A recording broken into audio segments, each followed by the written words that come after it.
各位，要说呀，现在呢，对美国感到很失望的，其实是中国的那批精美的老公知们，他们现在全都很幻灭呀。为什么呀？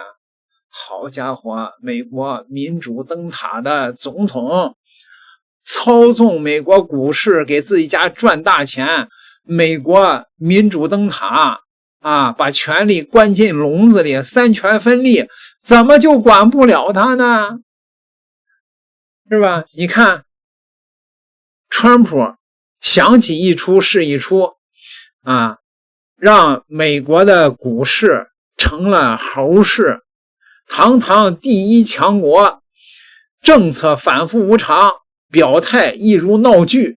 这不仅让人发问，兴师动众的美国大选为何选出这样一个专业素养严重缺失的团队呢？三权分立的政治架构为何无力约束总统权力的任性狂飙呢？其实呢这个中国的有一些评论家看了这个美国实质以后明白了，其实美式的选票选举基本上已经走到了尽头。川普及其核心团队的崛起本质上是一场反精英主义与反智主义的胜利。选举政治中，传统政治精英的专业性曾是选民考量的重要的依据但是美国的选民全都是红脖子和反智主义严重的文盲。我一直给大伙说，美国的文盲的比例大大的高于中国。为什么？因为英语就不好学一个词儿弄排列组合，我说好几十个字母，我操，你这能学得下去吗？你是不是？所以美国的底层民众基本上都是一些乌合之众的文盲，没有丝毫的判断力，你怎么能指望他选出精英来呢？各位，咱们来看看吧。美国普通的民众对关税战是怎么看的？说中国会退缩，因为美国是地球上最古老最伟大的国家。美国250年，250是世界上最古老最伟大的国家，这就是美国的红脖子，你知道吗？文盲再看看这个，中国曾经偷袭了珍珠港，这桩骇人听闻的暴行是由嗜血的左宗棠将军策划的。虽然我很喜欢他的鸡肉食谱，但他们永远不可信。左宗棠鸡嘛，又酸又甜鸡肉，你想想，我的个天哪左宗棠策划的偷袭珍珠港说自从你们被赶出越南以后，就没打过一场真正的仗了，这场仗你还是坐等吧。再看这个美国人现在将停止购买中国制造的产品好吧，饿着吧，你们在二战期间向日本退缩了，我们会关闭你们的大使馆，取消所有的签证，收回你们的农田，关税提高 400%是真的。就这样一批反智的美国的底层民众，你能指望他们的认知能选出治国的精英来吗？所以反智团体胜利了。2008年金融危机以后美国的中低收入者生活水平大幅的下降，他们将经济的困境呢归咎于跨国资本与政治建制派的合谋，对政治精英的信任度呢也降至了冰点。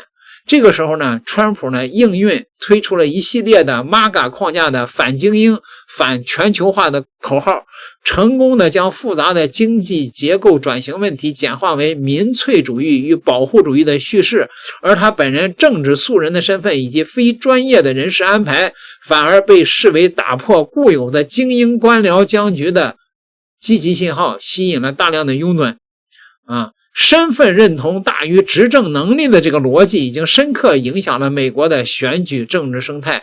大量的选民将投票行为异化为群体身份的政治宣言，而非对执政能力的理性的评估。这种以身份认同为核心的选民群体，使得国家领导者的专业能力不再是权力合法性的必要条件啊，看见吧？所以就选出来了川普这样的反制的领导人，对吧？那说美国的三权分立呢？美国的三权分立也都是底层的选民选出来的呀。傻缺的选民会选出傻缺的法官、检察官来。三权分立就所谓的把政治把那个权力关进笼子里，就是他娘的一个笑话，你知道吗？人家川普靠着操纵股市赚了大钱了，而且毫不掩饰。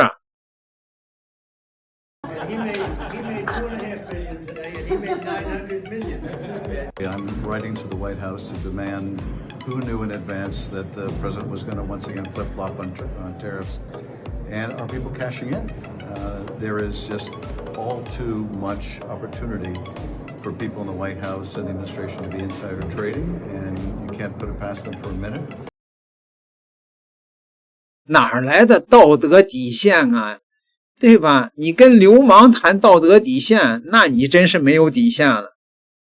看看吧，说有人发现这个川普在他的媒体上发布买入消息之前，一些人大量的建仓看涨的期权，在他发布消息的20分钟之前，人家就买进去了，1个小时之后涨幅达到了2100%，涨了21倍赚了多少钱最高的时候可是涨了60倍将近各位看看吧。有人透露说2025年4月3号标普500暴跌 4.85% 之际，芝加哥商品交易所数据显示，川普家族的基金持有了价值380亿美元的纳指的看跌期权，他的女婿库什纳控制的基金做空苹果、特斯拉获利57亿美元，做空收益通过英属维尔军群岛转入了迪拜数字黄金交易所，都买成了那个比特币了你还查不着了。不，当然这是有人在美国媒体上透露出来，咱不知道真假你们就自己想去WTF? Is this market manipulation? If it was always the plan, how is this not market manipulation? It's not market manipulation, sir. Well, then what is it? Because it sure is not a strategy. We're trying to reset the global trade system. It's offshored all of our factories. And what has that done? How have you achieved any of that? But to enact enormous harm on the American people. If it's not market manipulation, what is it? Who's benefiting? What billionaire just got richer? WTF? Who's in charge? 民主党现在无能狂怒也没有用美国的所谓的民主监督体系已经形同虚设了，民主灯塔早就他娘的塌了，中国的精美公知集体都沉默了，太幻灭了这个世界。点个订阅，咱们下次再聊。